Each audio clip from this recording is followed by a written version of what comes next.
Colin had a problem and a microphone to spare. Thomas took it up and so the podcast went to air. For weeks and months they trolled through every single DVD. They've unwrapped all the ones they can and now they're cellulose free. Now they're cellulose free. Hello dear listener and welcome to Cellulose Free. My name is Colin and with me as always is my fellow film watcher, compadre and son, Thomas. Hi, hello. What have you been up to? Oh, not a lot. Good. Neither have I. We have a film to watch. Yeah, just continuing to truck along with years of backlog of Advent of Code and starting up on a new year of it today. Today was the first one. Just a few hours ago. Is it out? Right, it is Yeah. out. So where does it get released from? It releases at midnight Eastern time in the US. Okay. Which is 4 p.m. here. Right. Which is a very nice time of the day for an Australian outside of summer. You're being spoiled. Outside of summer, when that is the time when the sun really starts to directly shine on my corner of the house. Yes. Yes. Look, you whinge or moan. I grew up in that bedroom, so I know exactly what it's like during the summer. Mind you, we didn't have climate change then. No. So I do get to whinge and moan. No, you don't. Because No. climate change, No, you not don't. generally my fault. No, because, okay, you have that room to yourself. And I had to share it with another body. I was on the top bunk and my brother was on the bottom bunk. And his acrid fumes just permeated through my mattress. And I had to suffer the absolute, I don't know what word I'm looking for. See, I told you we shouldn't have gone into this. Yeah, so you do not have the extra body heat in there. So quit your whinging. No. Or the stench. No, I won't quit whinging. Or we'll stick Daniel in with you. There we go. Good. So have you completed today's challenge? Oh, yeah. What was first today's day, challenge? Very simple warm-up. Count how many times a number is less than the next number in a list. Right. Yeah. It will get a lot more complicated than that. So any list, it reads the list from a file? Or is there From a file, predetermined yes. list? You're given a file. There's a few files that are distributed amongst the participants, so not everyone will get the same input. Right. But they're all generally supposed to be on the same scope. Yep. Yeah. Okay, fair enough. Yeah, it will get a lot tougher. I've still, while the new year has begun, been going back to old years, and I recently did one that involved taking a list which contains, on each line, 2 arrays. Hooray! And that's not all the data. That's not all the data. There we go, you got 2 arrays. You have to transform the first array in each of those pairs a bunch of times in order to get the full range of the data, and then do a bunch of stuff to it, which is rather a lot more than comparing 2 numbers. It is. So other than not a lot, what have you been up to? Look, I've been trying to think of what I've been up to, and You mowed the rest of the I lawn. did. What a monster that was. Well, actually, the second bit that I didn't have the energy to do, I raced through before it started raining. So I had that extra impetus to complete it, and did so. It was a bit rough and ready. And had the parents over for tea, and also had the landlords over for tea, so figured I'd better get the back lawn mowed before the landlords appeared. Other than that, yeah, no, my mind is a blank. It's a bit of a washout. It's stinking hot. It's Tasmania stinking hot, and it could be worse, and it will get worse, especially in that end bedroom that I grew up in. Yeah. and shared with my It gets hot and I will Stinky continue brother. to whinge. You continue to whinge and I will stick a stinky brother in there with you. So there. Yeah, it's high time someone else got a bedroom to themselves. So, yeah. So no, I've got nothing else for you. So we shall move on. Because, gee, we've got an exciting film ahead of us. An exciting film with a very long description on the back. Yes, was that the one that you read last week? Oh, yeah. It sure was. Yeah, I don't recall it being quite that long. Mind you, it's much like the week. It also lists its special features, which includes a theatrical trailer. That's the end of the sentence. Yes, and from my recollection, it is a 4x3, a theatrical trailer that's a little worse for wear. I do note a couple of things right off the bat. It has a 5.1 soundtrack. It does. It was not released with a 5.1 soundtrack. It was mono. So Right. They've tweaked the soundtrack apparently.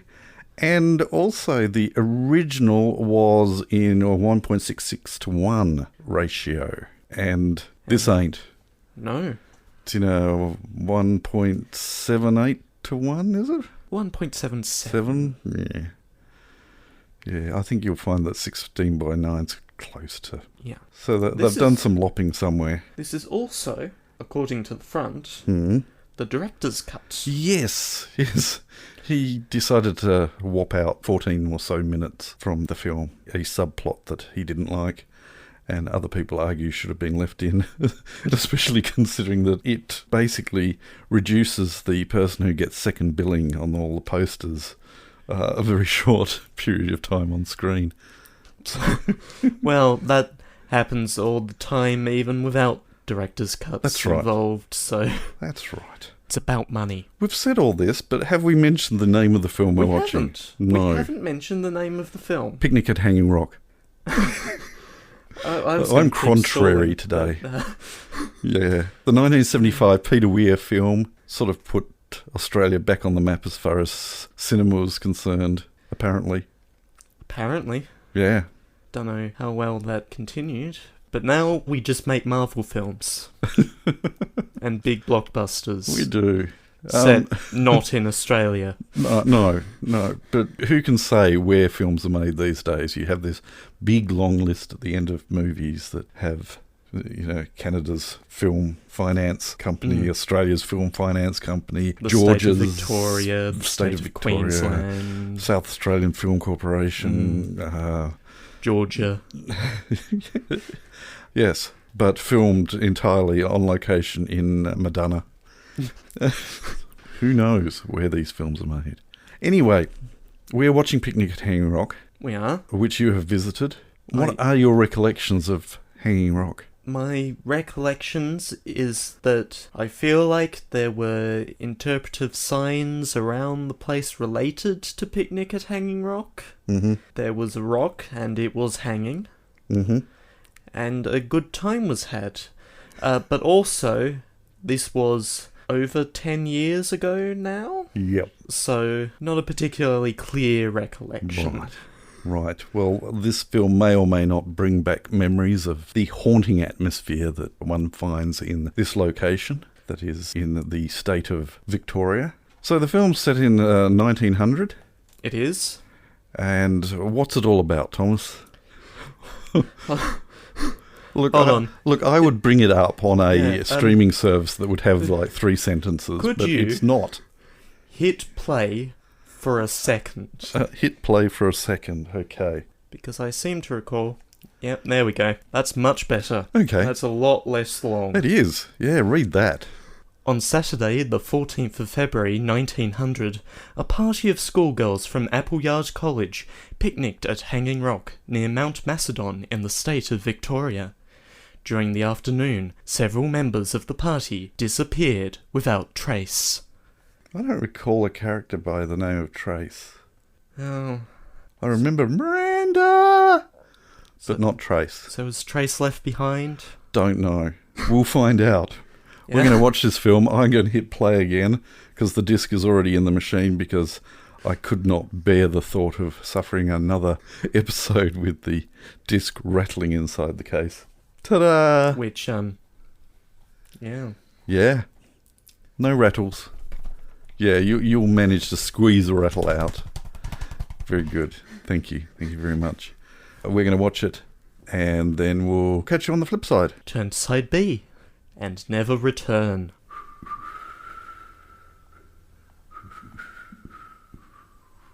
There. Poor panpipe impersonation. Poor panpipe impersonation.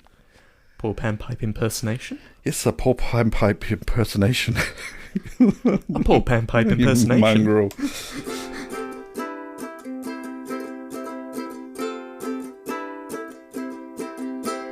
So, what did you think? It's a bit of a slow burn, Yeah? but I think I'm here for it. Wow. Yeah, Cool. yeah. Usually not huge on slow films, No, but there is certainly a record of that. So I was trepidatious. yeah. Trepidatious? But I think it worked out here. It's slow without being tedious. Yep. Yeah. I've seen it a number of times, and I don't recall picking up something. Like, I picked up something this time around that I don't think I'd ever picked up before. Mind you, that may well be more to do with my memory than anything else. Australian cinema does have a history of being in-your-face Australian, especially around this time period that this film was made. And they got very much stuck in a rut of historical dramas. And it seemed as if this is all Australian cinema can be, is historical dramas.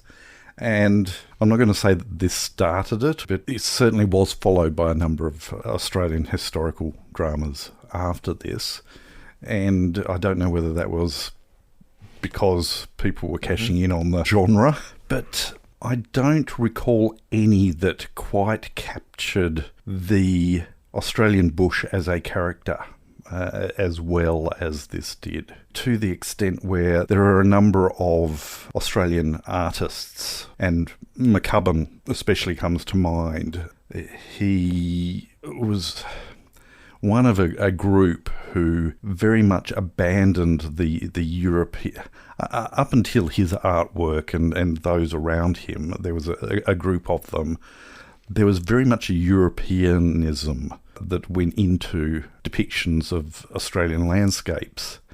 And McCubbin's a particular favourite of mine because he captures the light and the colour of the eucalypts and the colour of the grasses so incredibly well. And as I say, up to that point, all of the eucalyptus trees that artists tended to paint had this curvature that was an odd caricature of a European tree, Australianised, and it just didn't look right. This film very much felt like a McCubbin painting in motion. The cinematography was such that you could smell the Australian bush. I think is possibly the best way of describing it. They possibly went a little overboard with the bird sounds, but visually it was just spot on. It was right. It was McCubbin in motion. So those of you who have no idea what, I shall put a link in the show notes as far as this particular artist, and I don't know whether you just looked him up. Yes. I have been. Just on the are you familiar with? No. Okay. No. I'm not hugely familiar with art generally. Okay. So. All right. The pictures that you looked at, do you think I'm heading in the right direction there? It seems about right. Yeah. Well, I think this was one of the first films that captured that real look. One of the first films we watched in the previous podcast, I think it was fairly early on, was Walkabout. Yeah. And I don't know whether you remember that. I remember. Yeah. That had every opportunity to capture that look as well, but it was almost like the European stylized, this is what Australia looks like. Honest it does. But yeah, the cinematography in this this captured it quite well. And that being said, you really have no excuse if you're filming around Hanging Rock, because it's just such a concentration of that feel, I guess. It has a rugged beauty to it, and yet if you get lost in it, you're dead. There are snakes and biting ants. and all manner of things that'll tear you up. Yeah. Sorry, I've rambled on. Yeah, it's a solid film. Like I said, it's a slow burn, but I don't think it really repeats itself during that slow burn. Yep. It starts, it provides plot points and additional tidbits all the way through, and then it ends. And it's fine for being a film that does that. So you were satisfied with the end? Yes, I think I was. Okay. It's an interesting end. Both the book and the film are fairly well known for the fact that there are a number of things that are left unexplained. The author of the book had written a final chapter that went some way to explaining things. Yeah. And then deliberately left it out of the book. Yes. And refused its publication until her death. That's right. And my understanding is that since that happened, they then made a mini-series, I think, that remade the entire story. In 2018, Showcase made a 6-episode series. Which I vaguely recall happening, but I never watched it. Which I've not seen, because it was on Showcase, which is a Foxtel channel. Right. And Screw News Corp. Thanks for that. Any opportunity I have to say that, I'm going to say it. Yeah, okay. But having not seen it, I do not know whether it takes advantage of that extra insight into what may or may not have occurred on the Rock. I don't know. The Wikipedia page has no episode synopses. Okay. I should also clarify, the location, Hanging Rock, is a volcanic outcrop. Quite spectacular. And I think I mentioned last week that, having seen this film a number of times before actually visiting it, would I be right in saying that it is very much character of this film? Yeah. The Rock itself is very much. So as we got closer and closer to it, I had a great deal of fear and trepidation, not just from, this is a freaky, scary place in the movie, but also fear and trepidation that it would be a disappointment in real life. And it very much wasn't. There is very much a weird vibe to the place. The kind of feeling that, you'd be walking up a hill and you could almost imagine if you'd have put a tennis ball on the track walking up, it would roll uphill. that kind of feeling. And I don't know what came first, the chicken or the egg, or the dramatization that made it a spooky place, or whether it was just an odd place to begin with. The soundtrack.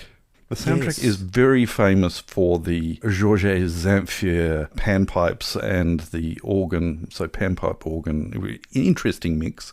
But there is essentially that piece of music that crops up off and on, and there's like 4 other pieces. 2 classical pieces. There was 1 piano piece for the dancing, and then a 70s synth piece that was absolutely incredible. Yeah. It all worked. It dates itself. It does. Obviously, but it worked. I loved it. Yeah. Being very much of the age of having grown up with that sound and knowing when it's done well and when it's done poorly. For me, it has aged well enough for me. But I'd completely forgotten about it. I'm going to have to track it down and make it an earworm. and then hate it. I come from the age where everything is anachronism, and that's okay. You were born into a jaded world. Yeah. So there's something old over there. Can we make it new again? Yes? Yeah. Okay. Let's do it without any consideration for whether it will actually make us any money or not. Do it. And it's happening again. There's been another onslaught of, Rasputin by Boney M has made a reappearance. Some Elton John that has been given a beat that wasn't there before. So ABBA's back. And they've remade Picnic at Hanging Rock. Apparently, ABBA just made more ABBA songs. ABBA did make more ABBA songs. And everyone's happy? I don't know, I haven't listened to any of it. Good for them. Yeah, okay, so we've decided, and I'm still a bit shaken by the positive vibe that emanated from you. I'm finding it a little difficult to talk about the film without spoiling it. Yeah, isn't it weird that this film came out in 1975 and we fear spoiling it. And we fear spoiling a film that is incredibly hard to get your hands on, unless you're prepared to order a hard copy on DVD or Blu-ray. It doesn't appear to be streaming anywhere. I have trouble talking about good films. It's the good films that are short, isn't it? In our podcasts. Yeah. Good films are hard to talk about in depth without spoiling them. And I certainly came into this having recollections of, yes, its slowness, but also there is something special about it. And we've run into time and time again films where I think there's that Emperor's New Clothes kind of feel that, you're expected to like it because everyone else does. I don't think this is the case with this film. There's something about it, and it just nails that atmosphere of you don't know what's going on, and it makes you uneasy, and it just does that so well. A bunch of people do weird things for 100 minutes, and you enjoy it, the end. Yeah. Good. So, anything else you wish to say other than that conclusion? All right. Well, we'll move on. And we don't have anything for an unnamed segment right at this moment. No. So... No, quiet week. Quiet week, and that's fine. There were some comments, not to leave anyone out, but... No major conversation starters. No. But we appreciate your comments and listening to us. Still don't know why you do that. But we shall continue to make these things, and we'll continue to make these things by watching another film next week. Pick a film for next week so we can go to bed. It's your turn. It is. Now, next week is December the 8th. It is. We have 2 episodes left in the year. So, next week and the week after. Have you already got plans for the week after? You don't? I don't. Okay. So you won't be trampling on anything. All right. If you make a choice. Well, I suddenly had a thought. Okay. I did have a thought, and I am going to, because I think it's a film that you have not seen. Right. And it is on the shelf. Uh-huh. Yet I don't think that it is on either of our lists. Uh-huh. I don't think. Are you ready? Uh-huh. All right. This film was released in 1946. Okay. It is in black and white.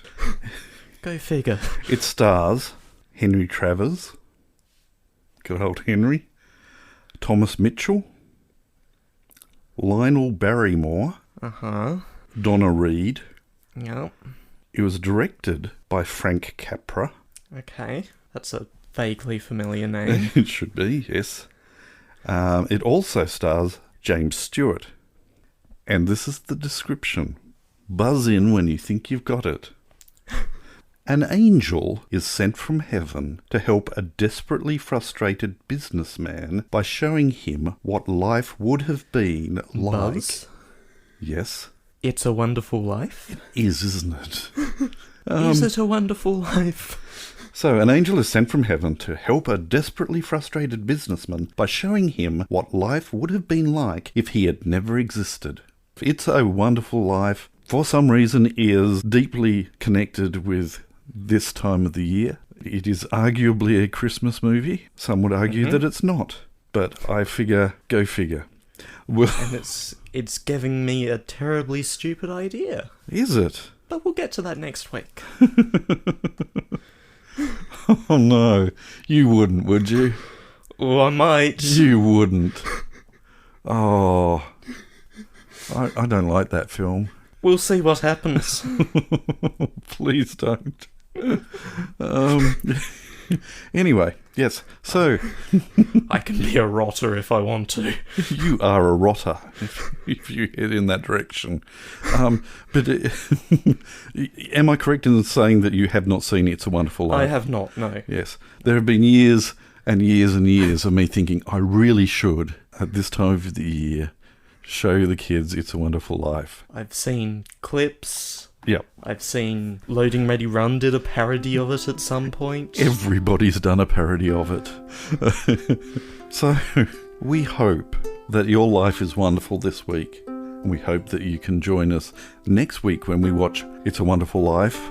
But until then, we'll catch you next time. Bye. You have been listening to Cellulose Free. Your hosts were Colin, who produces and edits the show, and Thomas, who makes the artwork and music. Cellulose Free is recorded in the Deranged Cat Studios in scenic Tasmania, Australia. We keep track of our extensive physical media collection through My Movies, which we highly recommend. You can find links to that, as well as other places you can find us, in the show notes. Cellulose Free is a Hi Hello production.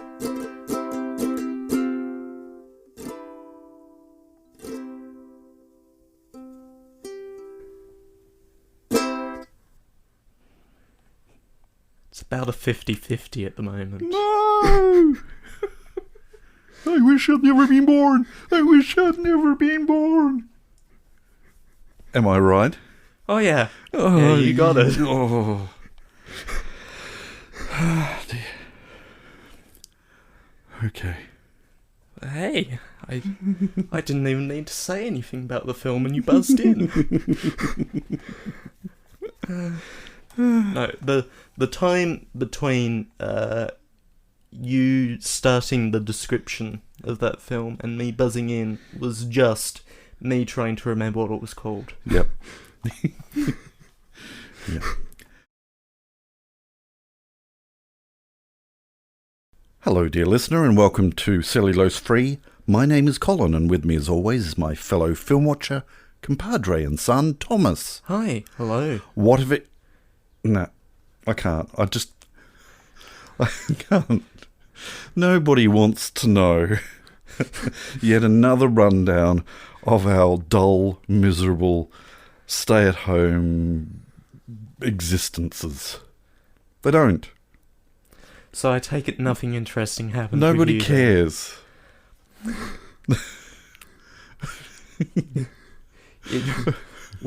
We have listeners still. Our dear so someone listeners must. are desperately wanting to hear of our hermit-like existences. They don't. All right. What have you been up to then? Oh, not a lot.